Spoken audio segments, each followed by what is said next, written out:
All right, what's going on, y'all? We are back again, and this time we're going to be reading an excerpt from chapter 2. Excuse me. Look, it's something very bootleg going on beyond the frame. Don't even worry about it, okay? Listen, chapter 2, and the title is I'll Take Care of You. When the summer was over, I did have to face my consequences. The principal at South said I was a threat to other students after what I did to Sharice and Tisha. I was expelled from all public and county schools. The only choice left was to go to an alternative school. I thought the girls at South were about it, but the girls at alternative school were fucking Spartans. I got into a fight every day of my first week. If it wasn't someone attacking me for thinking I was too good, it was because I was too damn quiet. All in all, it was just people testing my gangster and learning the hard way that we move in silence. In alternative schools, you didn't get suspended for fighting. They let you fight. And when you were done, you took your ass back to class. I hated it there. My mom blamed Andre for getting me off track, and she reminded me every chance she got that if I had listened to her in the first place, I wouldn't be in the predicament that I was in. Andre and I remained close while he was away at college. I didn't get to see him as much, but we did see each other every chance we got. He knew I hated my new school. He tried to make me look at the brighter side of things, like the fact that I was the top student in the entire school. It wasn't hard to be in a place full of hoodlums. I was my teacher's favorite student because I listened and had good manners. A lot of the kids at alternative school couldn't care less about listening to anyone, let alone a teacher. Still, though, it was my goal by my senior year to graduate from South because I knew I'd have a better shot at college coming out of there. There was a rehabilitation program that would give me a chance at getting back into South if I could complete it. It was 6 weeks long, and I would have to take anger management, commit to 100 hours of community service, and pass an exam. I was all in. The first few weeks was easy. It was all about not allowing myself to be triggered when tempted. I had been in the program for 4 weeks when I got the ultimate test. The teacher said we had a new student joining us, and she wanted all of us to make her feel comfortable. After she gave her speech, Sharice walked in. All the blood in my body had rushed to my head, and I was mad all over again. Last I saw her, our moms were about to fight. Her mom wanted to press charges against me for assaulting Sharice, and my mom argued that we were even. They went back and forth for a while, but finally, both parents agreed to drop it. Our moms told us to stay away from each other, and my green ass thought that was it. When Sharice saw me in class, we locked eyes, and I knew it was on. All that I had learned in anger management flew right out the window. "Oh, I'm going to kick your ass, Katrina," Sharice called me out. Our teacher, Mrs. Stallings, a frail little white lady from Alabama, had turned pale, and I could tell she was reaching for her panic button. There were panic buttons in every classroom, and for damn good reason. Sharice leaped over 2 desks and flew at me. I stood up and flung her even further than she intended to go. Sharice tumbled into some desks, but she got up quickly and tried to come back at me. I picked up my anger management book, full of scenarios to avoid, and started pounding her with it. The book slipped out of my hand, so I started punching her in the face with my fist. The administrators came running in the classroom and pulled me off of her. I was up 2-0. "It ain't over," she shouted. "We gonna fight every time I see you. Andre ain't off limits either. Both of y'all better watch your back," she threatened, standing there with 2 puffy eyes. "Sharice, you the one bleeding. I don't have to watch shit." I was laughing at her to keep from crying because because although I won the fight, I lost the war. I let my anger win, and I wouldn't get the one thing I wanted, and that was to go back to South. Later that day in the office, Principal Ward expressed how disappointed in me she was. I tried to explain to her that it wasn't my fault, but she didn't want to hear it. She told me to get comfortable because I blew my shot at going back to public school. I left her office and bumped into Mrs. Stallings. She didn't even make eye contact with me, and I figured it was because I scared her when I went Rambo on Sharice's ass. I was walking to my next class as the kids in the hall cheered me on. I had officially become a member.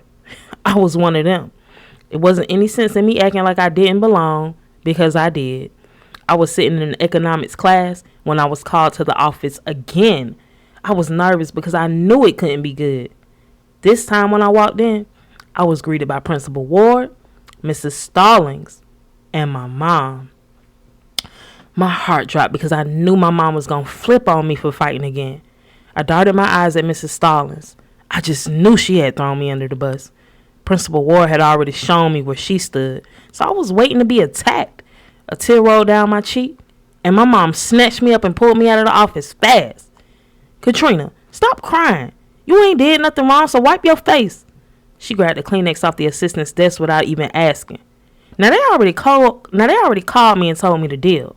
I know this is the same girl from last time, and I'm dead in this mess today. Fix your face and come on. I got you. My mom stormed back in the principal's office, and it was clear who was controlling the room. So who's going to start? My mom asked. Mrs. Stallings was understandably nervous because my mom was intimidating. I decided no better person to tell the story than me, since I was in it. Well, I was sitting in class, minding my business, and Mrs. Stallings said we had a new student. As soon as I looked up, Sharice threatened me. I didn't even have time to say anything before she was on me. I did what I had to do. I looked at my mama the whole time because she was the only one I cared about convincing. The principal, not believing a word I said, suggested we let Mrs. Stallings give her point of view. Well, what Katrina just explained is exactly what happened, Mrs. Stallings attested. The new girl, Sharice, came into my classroom, and when she saw Katrina, she threatened her. She then hopped over a ton of desks trying to get to her. Katrina was simply defending herself. I was so shocked that Mrs. Stallings had my back. I mean, she was simply telling the truth, but I wasn't expecting that. The principal still tried to argue that I took it too far by hitting Sharice with the book. But then my mom stepped in. Ain't no rules to fighting. That could have been my baby getting her ass beat with a book. But the odds were in her favor today. When you start a fight, you don't know the outcome until it's done. If you blessed enough to see the outcome. You know how many people thought they were going into a fight and ended up dead? And did y'all know this girl is the same reason my baby is in this jacked up school in the first place? What are y'all doing about that? This same girl keeps coming for Katrina. Did y'all not do your research before putting them in the same class? Now, if I were to tell my daughter to attack this little girl every time she sees her, how the hell would y'all like that? My mom had her head cocked hard to the right, waiting for the principal to explain herself. Instead of addressing the issue, Principal Ward threatened my mom that if she didn't calm down and stop cursing, she and I would be escorted out. Little did she know, my mama wasn't the one to be threatening. Moms leaned in towards the principal. Put me out then. I'll have the board of directors in here faster than you can finish your paperwork. And you can explain to them why you put two students with a known history of fighting each other in the same class. Even the teacher told you Katrina had no choice, and you sitting here all high and mighty like if it were your child, you wouldn't have wanted her to do the same. I had to leave work early for this mess today, so we gonna settle it today. What you gonna do? My mama had big energy, and although I was nervous for the people in the room, deep down, I was secretly smiling. My mom and I were on a team, and we were winning. Principal Ward tried to reason with her. Mrs. Green, my mom quickly corrected her. It's Miss, not Mrs. I'm sorry, Miss Green. If we could just calm down and try working something out, Principal Ward asked. My mom smelled blood and went in for the kill. Ain't nothing to work out because you're unreasonable. My daughter is in the rehabilitation program to try and get out of this damn school. You trying to penalize her for defending herself? You know most of the kids in here are not rehabilitated. You want to give one of the good ones a hard time. I sat back and let my mama do all the talking. I mean, it's not like I had a choice, but she was on it. Mrs. Stallings sat in her chair, waiting for her turn to speak again. Mrs. Stallings, what do you think? Does Katrina deserve another chance at the rehab program? Principal Ward asked her. Mrs. Stallings didn't get a chance to speak. My mom answered on her behalf. Principal Ward, you're asking Mrs. Stallings for her opinion as if hers or yours will be the deciding factor. You're gonna put Katrina back in the program, and she will graduate from South High School. You can give the head nod, or the board of directors can do it for you. Those are the options on the table before I go over your head. One thing Jasmine LaShawn Green didn't do was make empty threats. Principal Ward must have sensed it because she gave in. Okay, Miss Green, you're right. Katrina is a great student. So this one time, I'll make an exception. She looked over at me, and I could tell by the smirk on her face she was still fighting for power in a room that had been taken over by my mama. She just had to try and say something. Katrina, you can continue the program, but next time this happens, my mom put her hand up and hushed the principal. You should know not to go into the lion's den to chastise a cub. Katrina is my cub, and we're in the lion's den. I will correct my own child. Principal Ward was shut down once again. Katrina, get back to class and keep out these girls' way. You do what you gotta do to get the hell up out of here. I'll take care of the rest. My mom darted her eyes at the principal. Yes, ma'am, Mama. I'm staying out the way. We did a secret handshake I taught her when I was a kid, and I headed back to class. My mom stayed behind in the office after I left, and if I knew my mama, she was about to dig in their ass some more for making it so hard on me in the first place. The rest of the year was a breeze. I stayed out of trouble, and word got out that I ain't take no mess. I didn't have to fight to prove myself anymore, and I completed the rehab program. I would be back at South as a senior. I couldn't wait to go back and show them how much I had changed. Summer couldn't come fast enough. Every weekend, I would go to the mall and cop a new fit with one goal in mind: crushing them on the first week. Unlike most girls, I didn't have a clique to kick the door down with. My ace boon was still not speaking to me. The day before school was set to start, my heart got the best of me, and I walked down to Brittany's house to try and make amends again. Still felt like it was her fault that we weren't friends anymore, and I couldn't forgive her for watching me get jumped, but I was beyond the blame game and just wanted my friend back. I couldn't believe we really hadn't spoken in almost 2 years. I took a deep breath and said a prayer before I knocked on the door.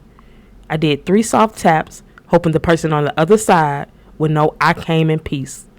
Brittany's mom flung the door open rudely. You got some nerve bringing your ass down here.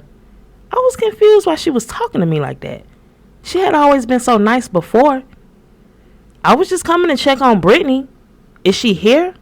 I asked. Brittany and Bree went to stay with their father in Jacksonville 2 summers ago. If you were any kind of friend, you would have known that. And I know you were right there with them when they had boys in my house, so you can turn around and take your ass back home too, she said before slamming the door in my face. I stood there for a minute, thought twice about knocking again. Then I remembered how crazy Brittany's mama could get, so I dipped. I walked away feeling silly for avoiding someone who had not been there the whole time. It sounded like Brittany's mom finally had enough and sent them south.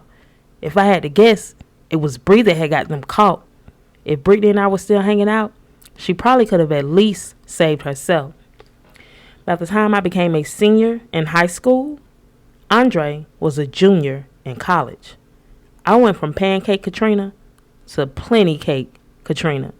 I started to fill out, and all the boys that typically didn't look my way started undressing me with their eyes. It was uncomfortable at first, but after a while I got used to it. My hips had spread, butt had grown, and my breasts were on swoll. My mom would say, Katrina, I know you've been having sex with Andre because your ass is getting big, and that only happens when you having sex. She was wrong. The truth was I still had my V card, and I was one of the only people I knew with it. I thought about sex all the time, but used my energy to focus on other things like keeping my grades up and looking cute. I had a part-time job at Mickey D's, and my mom started letting me use my money to go to the beauty salon to get my hair done. I had learned a few things about makeup and was coming into my own. I would go to the track after school and run laps, which kept my body on point. It was an exciting time for me, but Andre didn't like it. He felt like he was losing me. He became jealous, and it brought out the worst in him. He started acting crazy and insecure. I never saw that side of him before, so I didn't know how to deal with it at first. He would call me every day, all day, even while I was in class. He would make me leave the phone on while I slept and would pop up on me all the time. He never caught me with another guy, but he still accused me of cheating. At first, I thought it was cute that he cared so much, but that got old quickly. Once, I was at the salon getting my hair done, and he blew my whole spot up. He came in and shouted at me in front of everyone. Katrina, I know you see me calling your damn phone. Where the hell have you been all day? Andre grabbed my arm trying to pull me out of the chair. Get out of here with all that, Andre. I tried to push him off me, but he wasn't having it. He pulled me outside with him. I remember looking back at my stylist Gucci, who was frozen with the flat irons in his hand. When we got outside, Andre wanted to argue. Why are you always playing with me, Katrina? You see me calling? Why can't you answer the damn phone, he asked. See, that's what I'm talking about right there. I'm busy. And if I'm busy, I don't have to answer my phone. I will call you back when I'm not busy, I shouted. Andre started pacing back and forth, talking to himself. Look, Andre, I gotta get my hair finished. Are you gonna be okay, I asked him. I turned to reach for the door and go back inside. I'm okay, Katrina. Just pick up the phone when I call. He had a cold look in his eyes. Yeah, okay. My phone is on the charger. I didn't even see you calling. You're bugging out, I told him. Andre looked back and saw that there were mostly women clients and stylists in the shop. Everyone was staring through the windows, looking at him being the young, overzealous, stereotypical boyfriend you hear about on the Lifetime channel. He was being foolish, and he didn't even apologize for embarrassing me. I thought that would be a turning point for us, but it wasn't. We still fought quite often over his jealousy. It got so bad, I made a call. I called it quits. I had been with Andre for almost 4 years, and breaking up with him was the hardest decision I had made in my life, but it needed to be done. He had become too much to deal with, and I didn't like the man he was growing into. I tried to get adjusted to being alone again. It was hard because I hadn't been alone in years. I mean, ever since I met Andre, it was he and I. I missed him, but he hadn't called me, so I wasn't going to dare call him. I spent a while soaking in my misery, but I decided it was time to start enjoying my senior year with or without him. I started dressing cuter and made some new friends. I had even become a part of the it crowd, although deep down I never fit in with any of them. I started going to some of the football games, and it was at one of those games that this guy named Chris, who was a sophomore in college and an old associate of Andre's, confessed that he had feelings for me. Initially, I was not open to the idea of talking to anyone associated with Andre, but Chris told me that he and Andre weren't close, so it wouldn't be violating any man code for us to get to know each other. Chris got accepted into college near home, so he came to the city every weekend and every holiday. We didn't have much chemistry, and he wasn't my type, but I still entertained him. I didn't have my type down to a science, but I knew he wasn't it. After our second date, Chris tried to kiss me. I told him I was only interested in being friends. He took the letdown well, but stayed persistent. He called me all the time and was a great distraction from my heartbreak. He introduced me to bike riding, and he and I would wake up on Saturdays and ride around Piedmont Park. Afterwards, we would grab a bite to eat from the pizza shop. Chris and I got really close over the 2-month period that we chilled, and we started to catch a vibe. I stopped worrying about what Andre would think if he ever found out and just started enjoying my time with someone else. It wasn't long before word started getting out that I was hanging with Chris, and I would hear whispers that it made its way back to Andre. Midway through his junior year, Andre abruptly transferred out of Florida and enrolled in G-Tech so he could be closer to home, or however you want to spell me. He and I still hadn't spoken when he moved back, but something in my gut told me it wouldn't be the last I'd hear from Andre Billups. I heard rumors that he had a new boo thing hanging on his arm. It stung, but I was determined to let it be. I mean, I still cared for him, but if he was crazy enough to try living without me, I was going to make him stand on that. One weekend, I was at Magic in Greenbrier. Magic was the theater all the high school kids hung out at.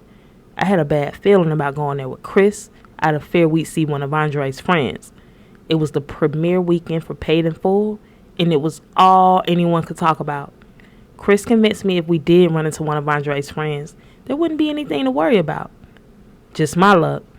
We hadn't been there 15 minutes when I spotted him. It was worse than I thought. Andre and some chick were hugged up near the game room. I was so hurt, but I was more concerned that he didn't see me and who I was with. I tried to go to the other way with Chris, but before we could get out of view, Andre spotted us. "Katrina, what the hell you doing here with Chris?" he shouted. Chris and I looked at each other, and I could tell he was scared. Chris told me I didn't have anything to worry about if we ran into one of Andre's friends, but we never discussed what would happen if we ran into Andre. Andre left his date standing there and started charging towards us. He greeted Chris by shoving him in the chest. "You supposed to be my boy, and you here with her? Her got a name," I snapped at him. "Katrina, you better stay out of this before you get fucked up too," Andre screamed on me while pointing his finger at my forehead. Chris chimed in. "Two? Who you gonna fuck up in the first place, my G?" I mean, physically, Chris didn't stand a chance against Andre, but he still had his pride. Andre walked closer to him. "Oh, you a tough guy now? My bad. I ain't seen you in a while." Andre stood over Chris in an intimidating stance. I felt bad for him, so I tried to grab Chris's arm and pull him away. "Come on, Chris, let's just go. He ain't worth it." Andre snatched my hand away from him. Like the ref at a boxing match, he stood between Chris and I and refused to let us touch. "Oh, I'm not worth it? How you say something like that to me, Katrina? You got me messed up if you think you leaving here with this fool." Andre stood toe to toe with me, but his eyes were pleading for me to choose him. I stuck to my guns because I knew Chris wasn't brave enough. "I can do what I want, Andre. You don't own me." I tried to reach for Chris again, and Andre pushed him back with even more force this time. "Not in front of me, you can't. Try and grab this nigga hand again and see what happens." Andre was threatening me, but I knew that meant he would take it out on Chris. He was so mad. Andre's date walked over and made it clear that she was vexed that Andre was all up in Chris and I's face while he was on his own date. She calmly asked him, "Andre, take me home, please." He pulled his wallet out, tried to hand her $40 and said, "Take a cab." She walked around to face him. "I'm not taking a cab. You brought me here. You're going to take me home. Or do you want me to explain to my daddy why you're trying to send me home in a cab?" she asked him. I didn't like how she sized him up, but it wasn't my place to say anything. She was right. Andre was being a jerk. She stood there waiting for him to make a move. He looked over at me. I turned away. I wasn't going to say anything, but I was waiting for him to respond to her. Deep down, I was hoping he'd make the right decision, so I didn't have to show out and reveal that I, too, was jealous as hell that he was there with another girl. Andre poked his chest out. "Look, Deidre, my apologies, but I can't take you home tonight. Matter of fact, I ain't taking you home no more. We're done." He looked at me as he spoke to her as if I was feeding him his lines. Deidre didn't like that and turned on me instead. "Oh, you showing out for some high school chick? Boy, you so lame. I don't know why I even gave you the time. She probably more your speed anyway." I knew Deidre was undercutting me, but I figured Andre had embarrassed her enough, so I let her get her shit off. But I wasn't going to give her much more courtesy before I rocked her like a baby. "Deidre, take the 40 and go before I hurt your feelings," Andre told her. Woman or man, Andre didn't like anyone messing with me. "You can't hurt my feelings, boy. Look at me. Do it look like I got feelings for you?"